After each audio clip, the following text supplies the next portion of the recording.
Friends, ನಿಮ್ಮ ಉಷಾ ಚಾನಲ್ಗೆ ಸ್ವಾಗತ. ನಾನು ಸುಮಂತ.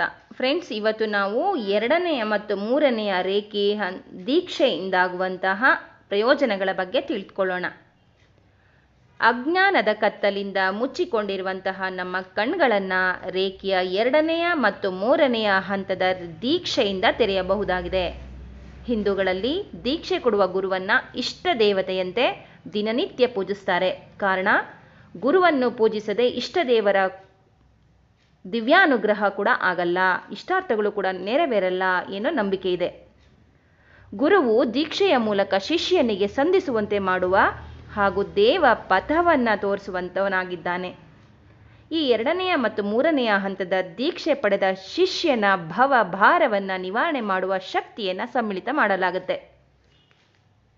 ಈ ಹಂತದಲ್ಲಿ ಅಜ್ಞಾನದ ಕಣ್ಣುಗಳನ್ನು ತೆರೆಯಲು ರೇಖಿ ಶಕ್ತಿಯ ಮಂಡಲಗಳು ಅಂದರೆ ಏನು ಸಿಂಬಲ್ಸ್ ಅಂತ ಹೇಳ್ತೀವಿ, ಹಾಗೂ ಮಂತ್ರಗಳನ್ನು ಉಪಯೋಗ ಮಾಡಿ ಗುರುವಿನಿಂದ ದೀಕ್ಷೆಯ ಮೂಲಕ ಸಮ್ಮಿಳನ ಮಾಡಲಾಗುತ್ತೆ.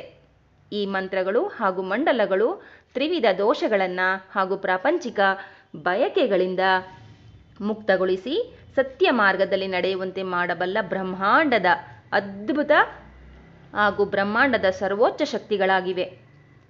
ಈ ದೀಕ್ಷೆಯು ದಿವ್ಯ ಜ್ಞಾನವನ್ನು ಬೆಳೆಸುತ್ತೆ.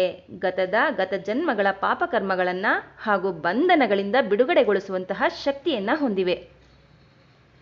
ಈ 2ನೇ ಹಂತದ ದೀಕ್ಷೆಯಿಂದ ಆದ ನಂತರ ರೇಖಿಯ ಸಾಧನೆ ಮಾಡುವ ಸಾಧಕನೇನಿದ್ದಾನೆ ಅವನಿಗೆ ಪರಮಾತ್ಮನ ದಿವ್ಯ ರೂಪವನ್ನೇ ತನ್ನ ದೇಹದಲ್ಲಿ ಕಾಣುವಂತೆ ಮಾಡುತ್ತೆ ರೇಖಿ. ಭವರೋಗಗಳಿಗೆ ಸಿದ್ಧೌಷಧವಾಗಿ ಕೆಲಸ ಮಾಡುತ್ತೆ ರೇಖಿ. ವಿಕಾರ ಸಂಕಲ್ಪಗಳ ಸೆಳೆತ ಹಾಗೂ ಭವರೋಗಗಳಿಗೆ ರಾಮಬಾಣವಾಗಿ ಕೆಲಸ ಮಾಡುತ್ತೆ.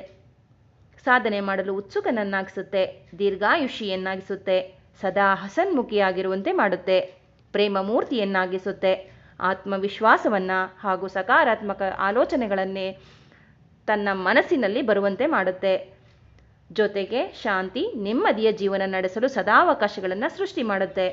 ಇದನ್ನು ಉತ್ತಮ ರೇಖಿ ಸಾಧಕ ಗುರುವಿನ ಮುಖಾಂತರನೇ ನೀವು ರೇಖಿ ದೀಕ್ಷೆನ ಪಡೆಯಬೇಕಾಗಿರುತ್ತೆ.